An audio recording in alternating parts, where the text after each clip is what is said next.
It's time to talk about the most exciting part of our jobs, and that is becoming the leader that you want to be. Not the leader your boss wants to be, not the leader that everybody says you should be, but the leader that you want to be. This is where you take your morals, your codes, everything that you've learned, and you put that into being the best leadership version of yourself. I always ask brand new leaders, hey, what type of leader do you want to be? And I get all sorts of different answers. And then my next question is always, hey, what previous leader did you have that you liked, and why did you like them? And then we move on to, what previous leader did you have that you didn't like, and why didn't you like them? That starts exploring, hey, I know that I liked this, I know that I didn't like when a leader did this. And then you remember your time on the floor, you remember your time starting out when you had bosses, and it helps you realize, hey, I don't want to be that guy that's locked in the office all day long. I don't want to be that guy that's micromanaging everybody. I don't want to be that guy that yells at everybody at the top of his lungs when things don't go his way. I want to be my own leader, the best leader that I can be. One thing you can ask yourself is, for those excellent leaders that you had, those mentors or whatever you had in your life that you looked up to, would they be proud of you for making the decision that you're about to make? I think about that a lot. But then I also think about the fact that, hey, that's kind of a guide frame, but it's me that's leading this right now. I am becoming who I want to be for my team and for myself. And once you get the buy off on you, your confidence skyrockets. You're not being somebody you're not meant to be. You're not being a fake you. You're being the real you, but you're doing it the right way. You're still holding your morals and your values, but you're doing it and leading in a way that aligns with those. Now, some other leadership members, might not say, hey, no, that's not how you do it, or hey, you can do it better this way. But always use your morals and values as your guiding compass. All right, always do what's best for your team members because you were them, and never forget that time. So many people forget when they were on the floor because they get into a little bit of leadership and they get a little bit of power, and next thing you know, I'm just going to do this, that, and the other thing. That's not what it's about. As leaders, we constantly focus on our team members. We want to manage them up. Your goal as a leader should always be training your people to take your place. If you're not doing that, you're doing it wrong.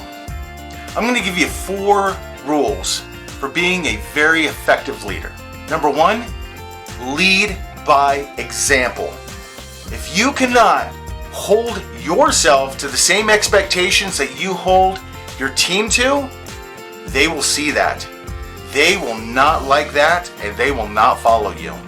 People follow leaders, not policies, not companies. People follow leaders. You have to lead by example. You always have to do the right thing. You cannot take the shortcuts. You have to be the best version of you and the best team member that there is in the company. Number 2, you have to be fair and consistent. You have to. If you are not consistent, team members will notice that, and then you will lose all your credibility. I mean, think about it. Would you want somebody that's inconsistent as your boss that says, oh yeah, we're going to do this one day, and Tom can do this, but Mary can't, and Johan can't, and whatever that is? You want consistency. People love consistency. As much as we joke about, hey, going in and doing the same routine, the 9 to 5, it's that consistency and that consistent set of expectations that keep us motivated and keep us in line.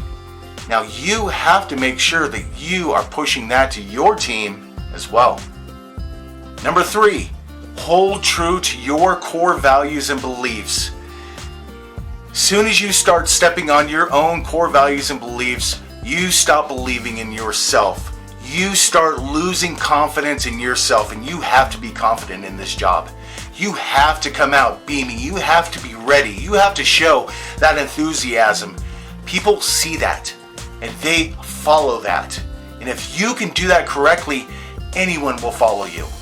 But always stay strict and firm to your core values and beliefs, because that's what makes you you. And that's what's going to make you the leader that you want to be. And the very last rule, rule number 4, we manage up or we manage out. Now, there are some people that just aren't going to work out for whatever reason in that position. Maybe they would do better in another job. Maybe they would do better in another position. You can always try that too. But we manage people up, okay? We want them to be the best versions of themselves. We give them the tools to do that. We give them the training to do that. We give them the mentorship to do that, okay? And for the ones that don't bite on that, then we have to manage them out. That's where we get disciplinary action, our verbal, written, second written, termination. This is why we do that, is because not everybody is a good fit for the job. Not everybody is a good fit for your team. There's been plenty of times where I've had a good employee, but he just brings the morale of the entire team down, and you can't have that, okay? So you work with this team member, you try to make them their best. Maybe it doesn't go, so then you have to start holding them accountable for their actions, and you will work them out. Now, nobody ever likes to talk about this side of the business, but it is a fact that you have to do that with certain team members. There is no getting around it. And do you want them in a place where they're not going to succeed? I mean, do you really want that for your team member? Think about that. You want your team to be the best that they can be, and if you can't give the support to a team member because for whatever reason they don't want it, or maybe this job isn't a good fit for them, that's okay. That is fine. Have that conversation with them. I have asked countless people, look, this is the job. Do you think this job is good for you? Because these are the standards that we have, and they are not going to change. And some of them are like, well, not really digging this job, to be honest. Okay, let's work on something. Here, let me give you a recommendation. I can tell you're a good guy. But yeah, let's find something better for you. I'm sorry this isn't working out. That's completely fine too. It's okay to have those conversations. It's okay to have to work a person out. Does it suck? Yes, it sucks, but that's the job. That's what we have to do as leaders.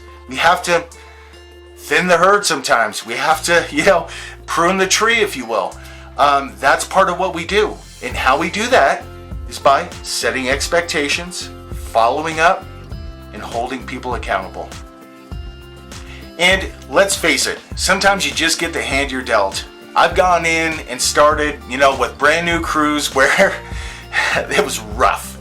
It was rough.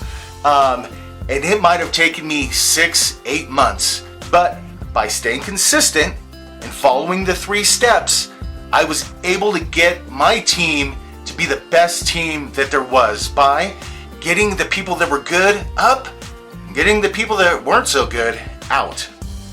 And remember, you get what you pay for. If you're, have minimum wage workers, they have a minimum wage attitude and a minimum wage mindset, okay?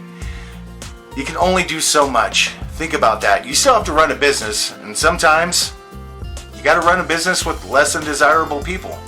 But you can once again manage them up, get their buy-off, get that communication, give them feedback, and you'd be surprised what you can get out of a crew like that. You really can. Now, there's the pizza meme. I hate this meme. I hate this meme. Because the problem is people don't understand why as managers we do the pizza party, okay? Maybe you don't understand. So let me give you a quick breakdown of why we do the pizza party as opposed to giving everybody raises. You can only afford so much. Like, I'm all about giving the max that we can to our team members. Our team members make or break a company, right? They are the workhorses. They do everything that makes the money at the end of the day. I mean, they need to be fairly compensated 100%. But giving everybody a $5, raise is quite unrealistic most of the time. But what can we do? We can do pizza parties. We can do fun things. We can do gifts. We can do Christmases. We can do monthly town halls. I do all these things for my crew. Point in case, one thing that I like to do for my crew is once a month I do a town hall. Now, Typically, I'll get pizza or I'll get some catering or something like that. But in the summertime, I bought a grill, and I will go out and I'll go get some awesome, like top grade, like not your Walmart stuff, but I'll go to a butcher shop and I'll get like really good hamburgers, hot dogs. I've done carne asada. I've done all sorts of different things, and I grill that, and it's me and my management team grilling it. Why do I do this? Because it's me showing myself working for my team, my appreciation for my team. I am going above and beyond. I am cooking for these people that go to bat for me every day, that follow my expectations every single day. It is the least I can do for them, is to take my time away and give them a meal that I cooked with my bare hands as a thank you to everything that they do. So think about that. What can you do for your team like that? I do Christmases where I literally go to Walmart and I'll get like $5, $10 gifts, but I'll get enough for every single team member. And then we'll do a raffle, and then during that raffle, everybody gets a prize. And it's all random, obviously, so, it's not like, hey, well, Tom got the soccer ball, I wanted the soccer ball, things like that. It's random, so they can't say anything, but they're appreciative. Same way with Thanksgiving. Every Thanksgiving, I do a Thanksgiving turkey dip where we literally get 3 deep fryers and we deep fry 3 turkeys, and then we serve that up. I serve that up to my team. Things like that go a long way because your team understands you appreciate them. And think about it, if your team doesn't feel appreciated, they're not going to appreciate you. And not saying you need to be appreciated, but in order to effectively lead a team, there has to be a level of respect and a level of understanding and a level of appreciation. And you have to give that back to your team. You give back 100 of that, they're going to give you back 50. And that's enough. They have the buy-in that you really care about them and you are doing what you can to make them successful, happy, and you understand what they have to go through. That's the biggest thing. You have to understand what they go through. Spend some time on the floor. Be able to do anything that anybody out there can be able to do, and you will see the perceptions of your team change. A couple times I've gone out on a forklift and picked orders, and everybody's like, oh, boss is picking today? Wow, okay, well, all right, well, man, I guess we better pick it up. It's funny how motivating just seeing your boss working out there sometimes is. But these are things and qualities that make a strong team and a good leader. Now, for those of you who are running virtual teams, barbecue's probably a little out of your realm, but you can still do other things. You can do, maybe a crazy Jeopardy game or something like that, and you send people gift cards. You can send them through email now. There's plenty of websites out there that'll deliver gift cards for you.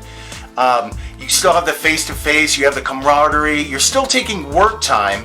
And team members love this. When you take work time and you do something fun in it, they're getting paid and they're having a good time. Now, you can't do that all the time, but like I say, I do like a monthly town hall, and then that's my opportunity to do that for the team. Virtual teams, you can think outside of the box and you can do things like that. You can have a game day. You can do all sorts of things. I mean, think about it. They are your team. You should know them better than anybody else, which means you know what they like, you know what they want, and you know what they deserve. Use that to your advantage.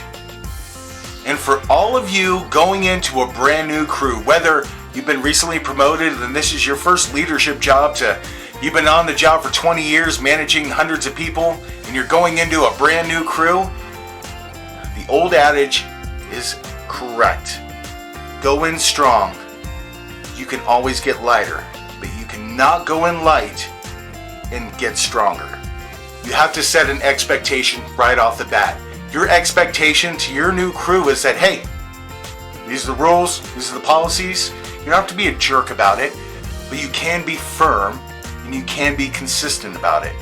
And that's the expectation that you're setting about your leadership right off the bat. And then, once everything's going and everybody understands that, hey, look, this guy expects the best out of us, this guy expects policies followed, then you start chatting it up, relaxing a little bit. Not too much to where obviously you're sacrificing policy and expectation, but, get that camaraderie. Start building up things, building up those relationships. But if you go in trying to be everybody's friend, and then you start, having to get production out of them, you start getting orders, and then they're like, oh, well, dude, whatever, you were cool with me yesterday, why you gotta be like that now? Don't do it. Go in strong, you can always get softer, but you cannot go in soft and get harder. Facts of life. And the last point I want to make here is that everything is situational, which means as a leader, you have to have a very good amount of situational awareness. You need to understand the feelings, the thoughts, the energy of your crew, of what is going on, what they want, and obviously whenever we have one-on-one interactions, what's that feeling? Use your gut. What's it telling you? Is this person legit or are they playing you?